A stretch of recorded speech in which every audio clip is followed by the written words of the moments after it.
Mga daan nga nasirad-an tungod sa pagdahili sa yuta sa Campus 5 ug Languyon sa syudad sa Talisay mapaagian na. Samtang gihimong pangwarta sa pipila ka mga mulupyo sa Sitio Campus 5 ang kabahin sa yuta nga midahili sa dapin sa dan. Ang report ni Femery Dumabo.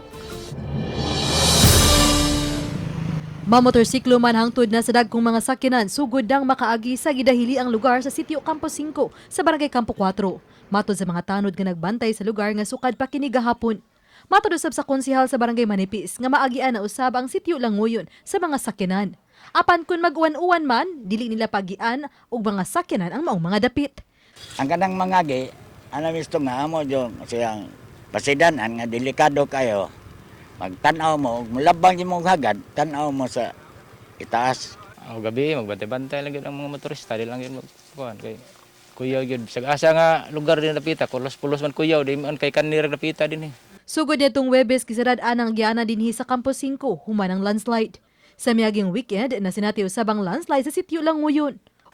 Kung sa niaging simana, grabing kahadlok ang gibati sa mga mulupyo dinhing dapita tungod sa natabong landslide.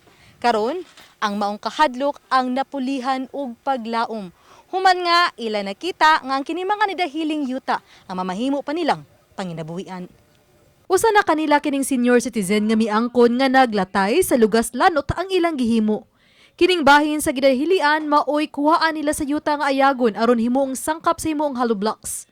Kapit patalim lang, delikado man gud tinuod. Pero ang mga tao dire, bukuan lang yun, mura pang inanap ka na pa. Lisod man gud, wang wilay pangita ng mga tao dire. Mura na siya gitawag og all things work together bitaw ma'am according to his purpose. Ngano man, walang-wala ang tao pero gihatagan na bitaw kuan, blessing ina na bitaw.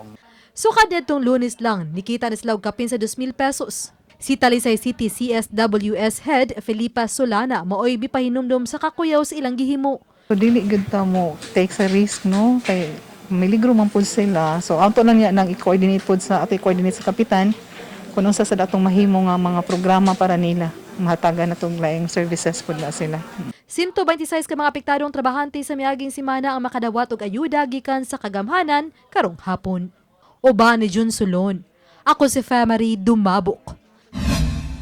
Balitang Bisdak!